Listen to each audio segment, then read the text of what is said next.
ആദ്യമായി ജഡ്ജിക്ക് ഒരു big salute നമ്മൾ കൊടുക്കേണ്ടിയിരിക്കുന്നു. കാരണം ഒരു നീതിന്യായ വ്യവസ്ഥയിൽ ഒരു ന്യായാധിപൻ എങ്ങനെയായിരിക്കണമെന്ന് കാണിച്ചു തന്ന വിധിന്യായമാണിത്.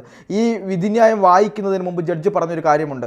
ഒരു മാധ്യമ വാർത്തയും ഒരു കാര്യങ്ങളും ഒരു ജനങ്ങളുടെ വികാരവും എന്നെ ബാധിച്ചിട്ടില്ല, ഞാനത് നോക്കിയിട്ടില്ല, ഈ കേസിൻ്റെ മെറിറ്റ് മാത്രമാണ് ഞാൻ പരിശോധിച്ചത് എന്ന് പറഞ്ഞുകൊണ്ട് ഈ കേസിൽ എന്തുകൊണ്ടാണ് താൻ ഈ വധശിക്ഷ വിധിക്കുന്നത് എന്ന് ആളുകൾക്ക് മുന്നിലേക്ക് മനസ്സിലാകുന്ന തരത്തിലേക്ക് ജഡ്ജി കാര്യങ്ങൾ അവതരിപ്പിച്ചു. ആദ്യമായി ജഡ്ജി ചെയ്തത്, ഏതെങ്കിലും ഈ പരിസരത്ത് ഷാരോണിൻ്റെ അമ്മയോ അച്ഛനോ കുടുംബങ്ങളോ ഉണ്ടെങ്കിൽ അവർ കോടതിക്കുള്ളിലേക്ക് കയറിയിരിക്കണം എന്ന നിർദ്ദേശമാണ് ആദ്യം കോടതി കൊടുത്തത്. എന്നിട്ട് കോടതി പറഞ്ഞു, ഇവരുടെ മുമ്പിൽ വെച്ച് വേണം എനിക്ക് ഈ കേസിൻ്റെ വിധി പറയാൻ എന്നാണ് ബഹുമാനപ്പെട്ട ജഡ്ജി MA ബഷീർ പറഞ്ഞത്. എന്നിട്ട് അദ്ദേഹം പറയുന്ന ഒരുപാട് കാര്യങ്ങളുണ്ട്. ഇതൊരു പ്ലാൻഡ് ആൻഡ് ബ്രൂട്ടൽ മർഡർ ആണ് എന്നാണ് ജഡ്ജി പറഞ്ഞത്. Planned and brutal murder.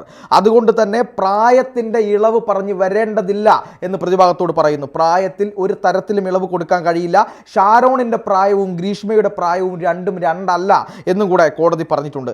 ഇത് മാത്രമല്ല, ഈ പ്രതി പുറത്തേക്കിറങ്ങിയാൽ ഇനിയും ഇത്തരത്തിലുള്ള പ്രവൃത്തി ചെയ്യും എന്ന് തന്നെയാണ് കോടതി പറഞ്ഞത്.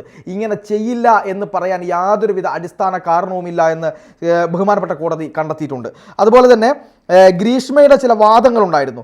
താൻ ഇത്തരം കാര്യങ്ങൾ ചെയ്തിട്ടില്ല, താൻ ആത്മഹത്യാ പ്രവണത ഉള്ളത് കൊണ്ടാണ് താൻ പാരസെറ്റമോൾ തിരഞ്ഞത്, കളനാശിനി തിരഞ്ഞത് എന്നൊക്കെയുള്ള ഗ്രീഷ്മയുടെ വാദം അതേപടി തന്നെ കോടതി തള്ളിക്കളഞ്ഞിരിക്കുന്നു എന്നുള്ളതാണ്. മാത്രമല്ല, ഷാരോണിനെ അങ്ങേയറ്റം ആക്ഷേപിക്കാൻ വേണ്ടി ചില കാര്യങ്ങൾ അവർ പറഞ്ഞിട്ടുണ്ടായിരുന്നു. ഈ ദൃശ്യങ്ങൾ ഷാരോണെടുത്ത് സൂക്ഷിച്ചിരുന്നു, ലൈംഗിക ബന്ധത്തിലേർപ്പെട്ട ദൃശ്യങ്ങൾ ഷാരോണിൻ്റെ പക്കലുണ്ടായിരുന്നു, അത് പരസ്യപ്പെടുത്തുമെന്ന് താൻ പേടിച്ചിരുന്നു.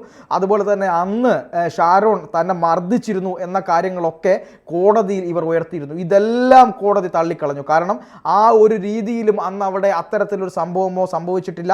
ഷാരോൺ ഗ്രീഷ്മയെ തല്ലിയിട്ടില്ല എന്ന് തന്നെ കോടതി പറയുന്നുണ്ട്. മാത്രമല്ല, ഷാരോണിൻ്റെ അവസാനത്തെ മെസ്സേജ് ഗ്രീഷ്മയെ വാവേ എന്ന് വിളിച്ചുകൊണ്ടായിരുന്നുവെന്ന് കോടതി പറയുന്നുണ്ട്. കോടതി വളരെ കൃത്യമായി കാര്യങ്ങൾ പറയുമ്പോൾ നിരീക്ഷിച്ചുകൊണ്ട് കേസിൻ്റെ ഓരോ വശങ്ങളും ഓരോ കാര്യങ്ങളും എടുത്തെടുത്ത് പറയുകയായിരുന്നു കോടതി ചെയ്തത്.